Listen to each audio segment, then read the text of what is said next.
لو انت واحد شغله الاساسي هو الجرافيك والمونتاج وبتدور على لابتوب جيمنج بحيث ان انت تاخد اعلى اداء من حيث كارت الشاشه والمعالج، وفي نفس الوقت الشاشه بتاعته تكون مناسبه للالعاب من حيث التردد ودقيقه في الالوان من حيث المونتاج والجرافيك، وعايز برضو ان يكون وزنه خفيف بس خاماته في نفس الوقت تكون كويسه وتستحمل معاك والتبريد بتاعه يكون ممتاز وما يقلقكش ابدا وانت شغال على اللاب، فاحسن لابتوب ارشحه لك هيقدم لك المميزات دي كلها هو لينوفو ليجن 7 15 نسخه الاي ام اتش 05. من غير اي مقدمات كتير خلينا في الفيديو بتاعنا.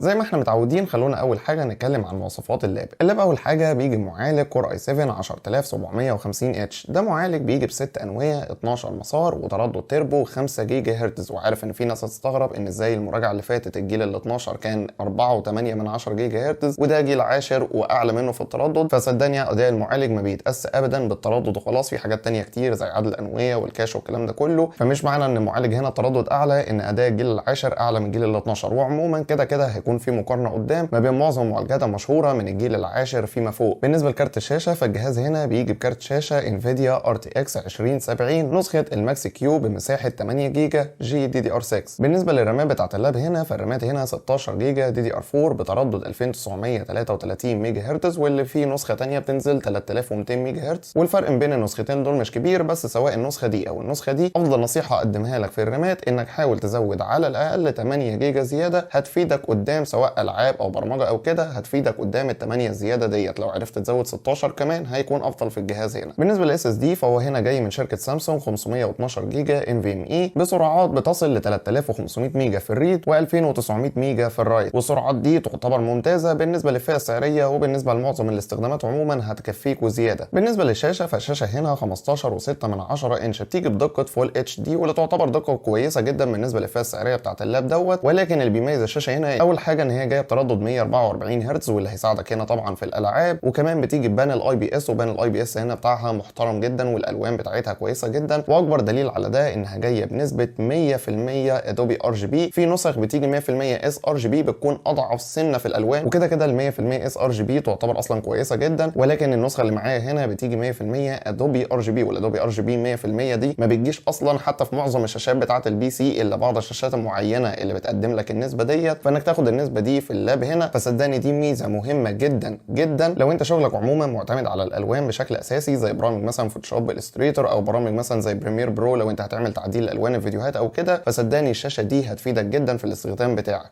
نتكلم بعد كده بقى على المداخل بتاعه الجهاز هنا اول حاجه بيجي من الجنب اليمين هتلاقي عندك واحده يو اس بي حزينه كده قاعده لوحدها، واليو اس بي دي بتكون يو اس بي 3.1، ولو فاكر ان 3.1 هي حاجه كويسه فاحب اقول لك ان دي لا تزال مش اسرع حاجه، والجهاز هنا هتلاقي من ورا موجود فيه 2 يو اس بي زياده 3.2، وطبعا ال 3.2 هتقدم لك سرعه اعلى من ال 3.1 واللي كده الاثنين اصلا من احدث اصدارات اليو اس بي اللي موجوده، وكمان هتلاقي عندك من ورا هتلاقي عندك الاتش دي ام اي ومدخل الايثرنت لان، وعندك المدخل برضو بتاع الشاحن. بعد كده عندك من الجنب الشمال هتلاقي مدخلين يو اس بي تايب سي، واحد منهم يو اس بي تايب سي لنقل الداتا بس، والتاني ثاندر بولت 3 واللي بيساعدك ان انت لو عايز توصل الجهاز على شاشه خارجيه او برضو تنقل منه داتا او تعالج داتا، الاثنين كده بينقلوا داتا وبيعالجوها بسرعات عاليه، والثاندر بولت 3 اللي فيهم هيخليك تقدر تستخدمه كانه ديسبلاي بورت 1.4 واللي يعتبر من اعلى الجودات بتاعه الديسبلاي بورت اصلا، بل اعلى كمان حتى من الاتش دي ام اي اللي جاي لك هنا كمان في الجهاز.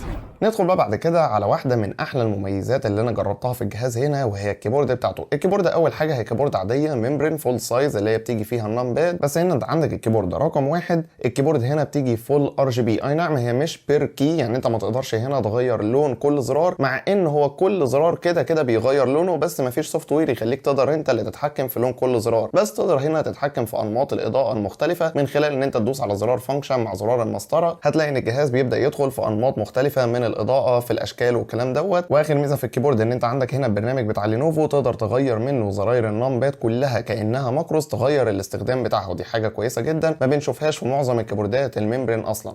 نتكلم بعد كده بقى على التصميم والخامات بتاع الجهاز. اول حاجه بالنسبه لتصميم الجهاز فانت هنا واخد واحد من اجمل الاجهزه الجيمنج البريميوم اللي ممكن تمسكها في حياتك. الجهاز هنا اول حاجه انت عندك الخامات بتاعته بتيجي كلها من المعدن كلها من الالومنيوم، ودي حاجه نادره ما بنشوفهاش تقريبا في 90% من الاجهزه الجيمنج. معظم الاجهزه الجيمنج حتى الفئات الغاليه اللي بتوصل ل ب 60 و70 الف ما بنشوفش فيها الخامات المعدن، فان اللاب هنا يجي لك بالكامل من المعدن، ده هيدي لك احساس انك ماسك لاب بريميوم، ماسك لاب شكله حلو. اللاب مجرد ما تحط ايدك عليه هتحس ان انت مرتاح وانت شايل الجهاز دوت. وكمان عندك في التصميم بتاعه هتلاقي ان اللاب مليان ار جي بي في كل حته. انت عندك هنا بدايه من الار جي بي بتاع الكيبورد، عندك ار جي بي بينور كده من تحت اللاب من قدام، وعندك ار جي بي من ورا من تحت فتحات التهويه، وكمان هتلاقي الار جي بي في حرف الواي اللي في كلمه ليجن اللي في ظهر الجهاز. فهنا انت عندك اللاب مليان ار جي بي في كل حته، مديله شكل جميل جدا، زائد كمان خامات محترمه. بمجرد ما تمسك الجهاز تحس انك ماسك جهاز بصراحه اغلى من الفئه السعريه كمان اللي هو جاي فيها. طب مع الخامات بقى والحاجات دي كلها بيجي الوزن قد ايه؟ انت عندك اللاب هنا بيجي وزن 2.2 كيلو جرام، واللي يعتبر اخف من معظم اللابات الورك ستيشن حتى ال 15 بوصه، فالوزن بتاعه هنا خفيف جدا تقدر ان انت تنقل بيه عادي. وبالنسبه للشاحن فالشاحن هنا بيجي بوزن 780 جرام. الشاحن تقيل شويه، بس لما بتحط الاثنين مع بعض اللي هو اللاب مع الشاحن في الشنطه مش هتحس ان الاثنين مع بعض تقال قوي ولا كده، وتقدر ان انت تتنقل بيهم عادي.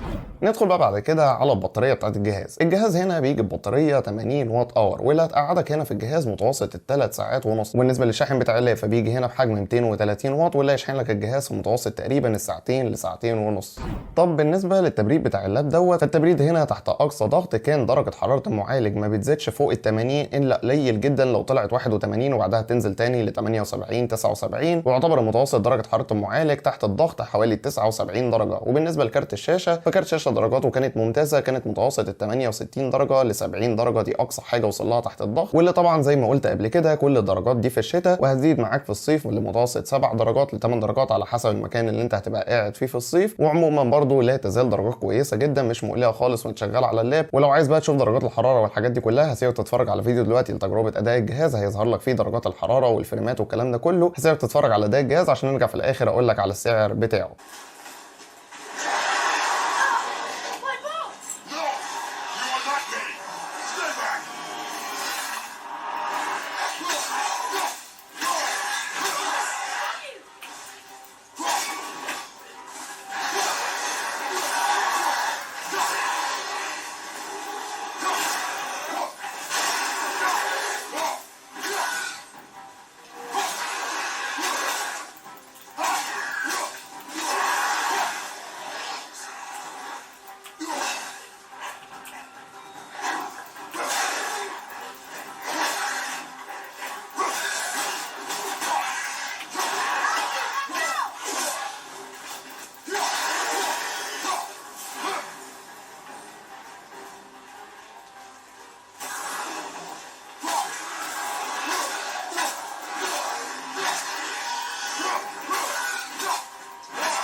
بعد بقى ما شفنا اداء الجهاز فخلونا نتكلم على اخر حاجه وهو السعر بتاع الجهاز دوت. اول حاجه لازم تعرفها ان في حصل تضخم عندنا وحصل ارتفاع للدولار، وده اللي سبب ان اللاب سعره يرفع بالسعر اللي انا هقوله لك دلوقتي. لان اللاب انا عارف ان معظم الناس هتفتكره زي ما كان زمان ايام ال 25000 27000 جنيه، والاسعار دي للاسف ما بقتش موجوده دلوقتي بعد ارتفاع الدولار اللي خلى في زياده في الاسعار متوسط 70% ل 100% في بعض المنتجات. فهنا متوسط سعر الجهاز ده في السوق المصري في الوقت الحالي متوسط ال 41000 جنيه مصري او حوالي ال 1350 دولار تقريبا. طب لو انا هشتري مثلا اللاب ده دلوقتي كسر زيرو متوسط سعره في الوقت الحالي تقريبا ال 34500 ل 35000 جنيه، ده لو انت تشتريه مثلا مستعمل شهرين ولا 3 شهور، واللي انا شايفه سعر كويس جدا بالنسبه للمميزات اللي بيقدمها الجهاز دوت.